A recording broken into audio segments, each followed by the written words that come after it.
એકદમ મસ્ત બની ગયું છે।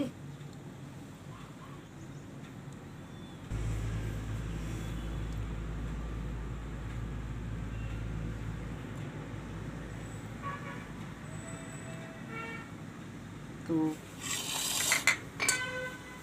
હાલો મિત્ર, જય માતાજી। હું દિયાબેન પરમાર અમરેલીથી। મારી ચેનલનું નામ દિયાબેન ડીનું રસોડું। તો આજે આપણે બટેટા ને ચોખાના લોટના બોલ બનાવશું। તો આપણે આ બટેટા લીધા છે, બાફી લીધા છે આપણે આ રીતે, અગાઉ બાફી લેવાના। અને આ આપણે ચોખાનો લોટ લીધો છે 1 વાટકો। અને આ આપણે બાસમતી ચોખા આ રીતે પલાળી દીધા છે। આપણે 2 કલાક જેવું 2.5 કલાક જેવું થાય એ રીતે પલાળી દેવાના, પછી એનું આપણે પાણી કાઢી લેવાનું। અને વઘારવા માટે આપણે જીરું લીધું છે 1 ચમચી, 1.5 ચમચી આપણે આદુ ને લસણને આ રીતે ક્રશ કરી લીધું છે। થોડીક આપણે હિંગ લીધી છે, 2 મરચાં આ રીતે સુધારી લીધા છે। તો તીખાશ તમારે જે પ્રમાણે ખાવી હોય એ પ્રમાણે આપણે નાખવાની। અને 1 ચમચી ચટણી લીધી છે, થોડીક આપણે હળદર લીધી છે, તો થોડોક આપણે આમચૂર પાવડર લીધો છે, થોડીક આપણે ગરમ મસાલો લીધો છે, અને અડધી ચમચી આપણે ધાણા જીરું લીધું છે ને સ્વાદ પ્રમાણે મીઠું લીધું છે। અને 1 ડુંગળી આ રીતે આપણે સુધારી લીધી છે। અને આપણે આ 1 ગાજર સુધારી લીધું છે, ઝીણું ઝીણું સુધારી લીધું છે। તો આની જગ્યાએ તમે વટાણા નાખી શકો છો। અને થોડુંક આપણે તેલ લીધું છે, અને આપણે આ ધાણા લીધા છે, અને આપણે આ પાણી લીધું છે બાફવા માટે, અને 2 માટે આપણે આ પાણી લીધું છે લોટ બાંધવા માટે। તો એ લોટ બાંધવાનું આપણે ગરમ કરી લીધું છે। તો પહેલાં આપણે લોટ બાંધી લેવું। તો આ લોટ આપણે સાળીને જ લીધો છે, એટલે આપણે આ લોટ 1 ચમચી જેટલો રાખ્યો છે। એમાં આપણે સ્વાદ પ્રમાણે મીઠું નાખશું, અને આપણે આ ગરમ પાણી લીધું છે। તો ગરમ પાણી હોય આપણે લોટને બાંધવાનો છે, તો થોડું થોડું નાખવાનું પાણી।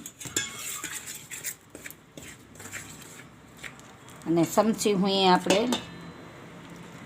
આ રીતે લોટને આમ લોટ હાથ નહીં નાખવાનો, નકર આપણે બળીએ એમ।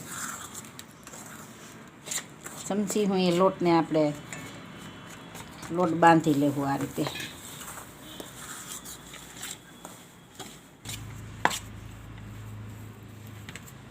હવે આ લોટને આપણે આમ દબાવીને રાખી દેવું ઘડીક વાર, થોડુંક થઈ જાય એટલે આપણે લોટને બાંધી લેવું।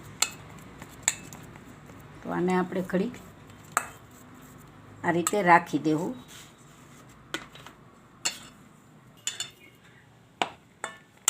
તો આપણે આને ઘડીક ઢાંકીને રાખી દેવું, અને આને આપણે ખમણી લેવું।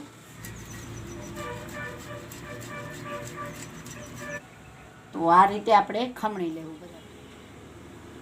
તો આપણે આ બટેટા ખમણાઈ ગયા, તો લોટને આપણે હવે કહણી લેવું।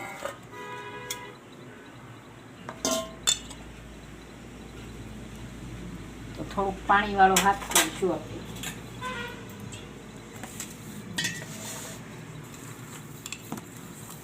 જો એકદમ સોફ્ટ।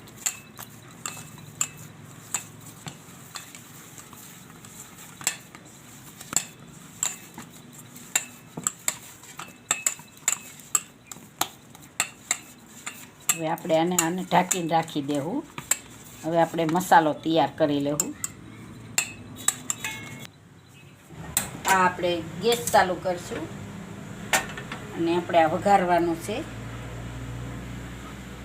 તો આપણો બધો મસાલો આપણે એટલા તેલમાં વઘારી લેશું। તેલને ગરમ થવા દેવું। તો આપણું તેલ ગરમ થઈ ગયું છે, તો પહેલાં આપણે જીરું નાખી દેવું, અને આદુ ને લસણ નાખી દેવું, ને આપણે આ મરચાં નાખી દેવું।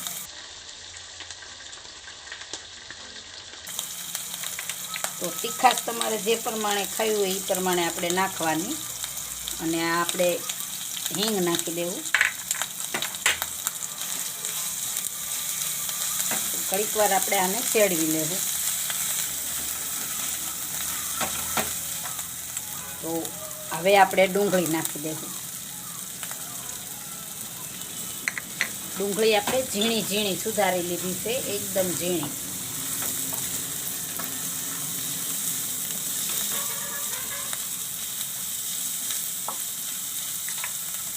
હવે આપણે આ ગાજર છે એ નાખી દેવું.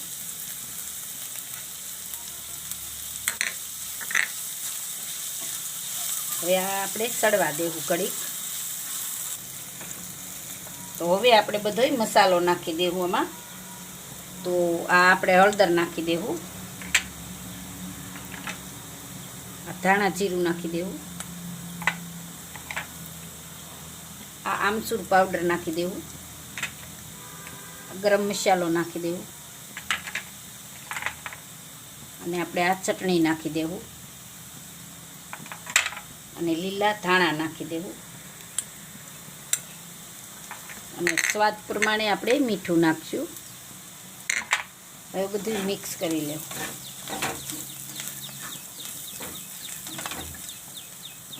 હવે આપણે આ બટેટાનો માવો નાખી દેવું.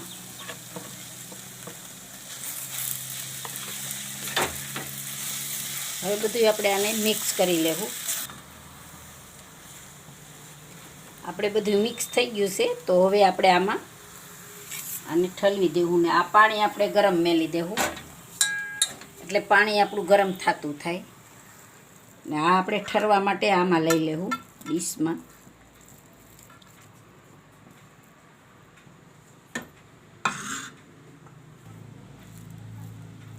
તો હવે આપણે આને ઘડીક ઠરવા દેવું. તો હવે આપણે આ ચોખાનું પાણી કાઢી લેવું.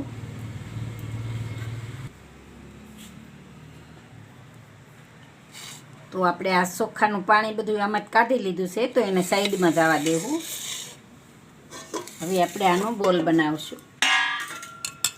છેજ તેલવાળો હાથ કરશું આ રીતે. એકદમ સરસ લોટ થઈ ગયો છે આપણો.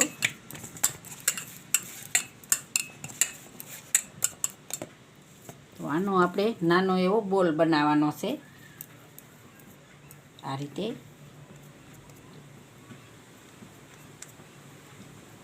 છેજ આપણે આમ કરી નાખવાનું.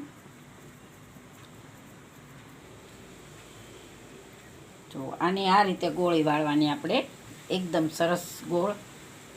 અને આમાં આપણે રાખી દેવાની. અને આને આપણે આ રીતે આમ ભેગું કરી લેવાનું સરસથી આમ. જો આ રીતે. પછી આને આપણે આમ ગોળ કરી લેવાની. એનું બોલ કરી લેવાનું આ રીતે. પછી આને આપણે આમાં ચોખામાં આ રીતે આપણે વાળી લેવાના. તો આ રીતે આપણે બધાય બનાવી લેવું બધાય બોલ. તો આપણે આટલા બનાવી લીધા છે એકદમ સરસ બોલ. તો હવે આને આપણે તેલ ચોપડી દેવું. અને અહીંયા આપણે પાણી ગરમ થઈ ગયું છે. તો આમાં તેલ ચોપડી દેવું કે આમાં છોટે નહીં ને, એટલે આપણે આમાં તેલ ચોપડી દેવાનું થોડું. તો હવે આપણે આને આમાં રાખી દેવું. અને આમાં આપણે બોલ રાખી દેવું. તો એટલે આપણે સેટા રાખવાના છે. થોડા થોડા સેટા રાખવાના.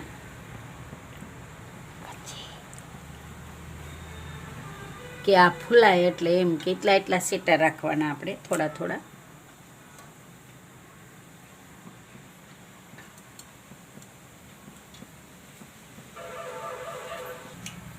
તો હવે આપણે આ થાળી ઢાંકી દેવું. આને ઢાંકીને હવે 10 મિનિટ જેવું આપણે આને બફાવા દેવું. તો હવે આપણે આને જોઈ લઈએ કે આપણે 10 થી 15 મિનિટ થઈ. કારણ કે અહીંથી હવા વહી જાય છે એટલે 15 મિનિટ જેવું થયું. હવે આપણે આને જોઈ લેવું. જો તો એકદમ સરસ બની ગયા છે. તો આપણે ગેસને બંધ કરી દેવું અને આને આપણે નીચે ઉતારી લેવું.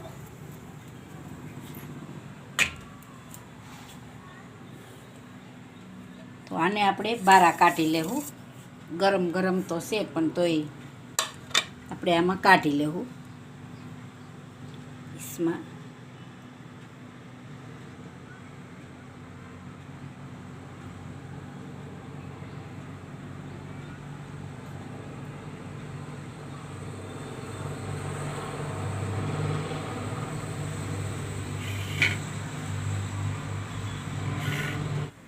તો આપણે એટલા બન્યા છે. તો હજી બીજા આપણે બનાવીએ. તો બધાય આપણે આ રીતે બનાવી લેવું. તો આપણે આ બધાય બનાવી લીધા. તો હવે આપણે સર્વ કરી લેવું. આમાં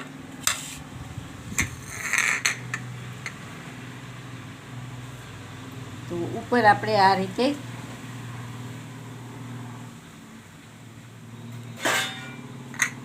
આમાં નાખી દેવું. મરચી નાખી દેવું. તો હવે આપણે આને સર્વ કરી લેવું. એકદમ મસ્ત બની ગયું છે.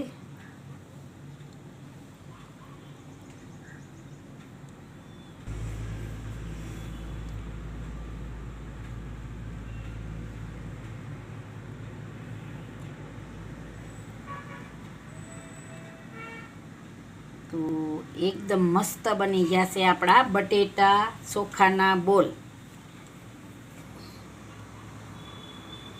અને આપણે આ ચટણી લીધી છે લીલી. તો એકને આપણે જોઈ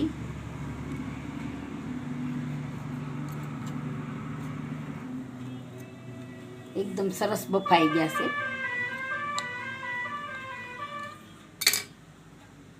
તો એકદમ મસ્ત બફાઈ ગયા છે.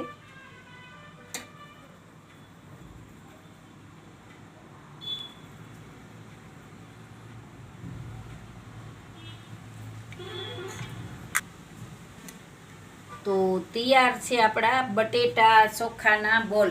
જો મારી રેસીપી પસંદ આવે તો લાઈક કરજો, શેર કરજો અને સબસ્ક્રાઈબ કરજો. બેલ આઇકન જરૂર દબાવજો. કોમેન્ટ કરીને કહેજો કે તમને કેવા લાગ્યા બટેટા ચોખાના બોલ.